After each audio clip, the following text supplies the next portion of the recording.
നമസ്കാരം. നാരായണ ഗുരുവിൻ്റെ ആത്മോപദേശ ശതകം 100 ധ്യാനങ്ങൾ. ധ്യാതാവ് ഗുരു നിത്യചൈതന്യയതി. ധ്യാനം 60.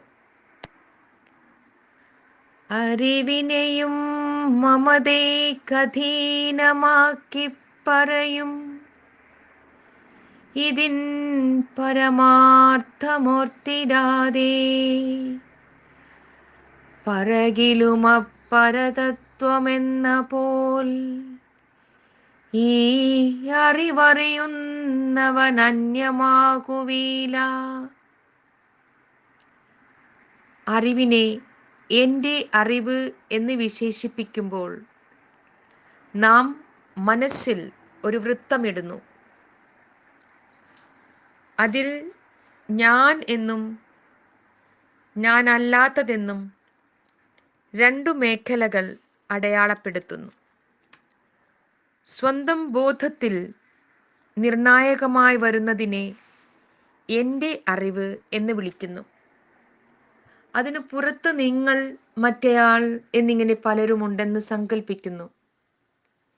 എൻ്റെ അറിവല്ല നിങ്ങളുടേത് എന്ന് വിശ്വസിക്കുന്നു.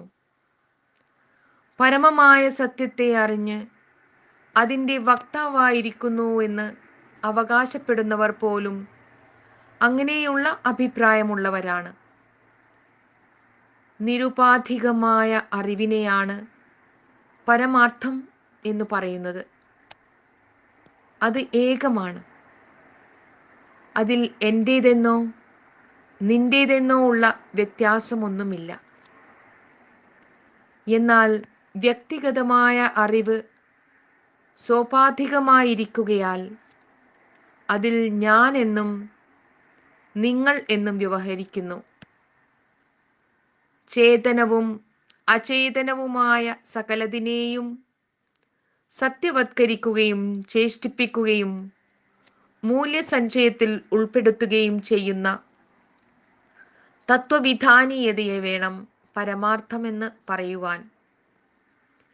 ഈ വസ്തുത ഗുരു അവിടുത്തെ അറിവ് എന്ന കൃതിയിൽ ആദ്യമേ തന്നെ എടുത്തു പറയുന്നു. അറിയപ്പെടുമിതു വേറല്ല, അറിവായിടും തിരഞ്ഞിടും നേരം അറിവിതിലൊന്നായതുകൊണ്ട് അറിവല്ലാതെങ്ങുമില്ല വേറൊന്നും. ഒരാൾ ജീവബ്രഹ്മൈക്യം പ്രാപിച്ച ജ്ഞാനിയായി എപ്പോഴും പരമാർത്ഥ ദർശനത്തിൽ തന്നെ മഗ്നനായിരിക്കുവാൻ സമർത്ഥനല്ലെന്നു വരാം. എന്നിരുന്നാലും അയാളിലും വെളിച്ചമായി പ്രകാശിക്കുന്നത് എല്ലാറ്റിനെയും എപ്പോഴും പ്രകാശിപ്പിച്ചു കൊണ്ടിരിക്കുന്ന ആദ്യന്തവിഹീനമായ അറിവ് തന്നെ ആയിരിക്കാനേ വഴിയുള്ളൂ.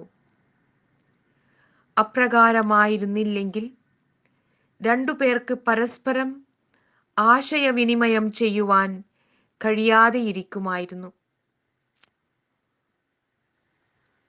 മനുഷ്യർക്കെന്നല്ല, സകല ജീവികൾക്കും പരസ്പരം അറിയുവാൻ കഴിയുന്നുണ്ട്. ഒരു കൈക്കുമ്പിളിലെ വെള്ളത്തിൻ്റെ സ്വരൂപം അറിയാൻ കഴിഞ്ഞാൽ സപ്തസാഗരങ്ങളിലെ ജലമെല്ലാം പ്രത്യേകമായി എടുത്തു പരിശോധിക്കേണ്ടതില്ല. ഒരു കത്തിയിലിരിക്കുന്ന ഇരുമ്പും ഖനികളിൽ മറഞ്ഞു കിടക്കുന്ന ഇരുമ്പും ഒന്നു തന്നെയാണ്. ഇങ്ങനെയുള്ള അനേകം ഉദാഹരണങ്ങൾ കൊണ്ട് ഉപനിഷത്തുകൾ അറിവിൻ്റെ ഏകതയെ ഗ്രഹിക്കേണ്ടതെങ്ങനെയെന്നും അതിൻ്റെ ആവശ്യകത എന്തെന്നും വ്യക്തമാക്കുന്നു. ജീവിതത്തെ ഭരിക്കുന്ന എല്ലാ മൂല്യങ്ങളും പരമമൂല്യമായ ആനന്ദത്തിൽ സമന്വയിക്കപ്പെടാവുന്നതുകൊണ്ടാണ് ആരുടെ സ്നേഹവും ഹൃദയഹാരിയായിരിക്കുന്നത്.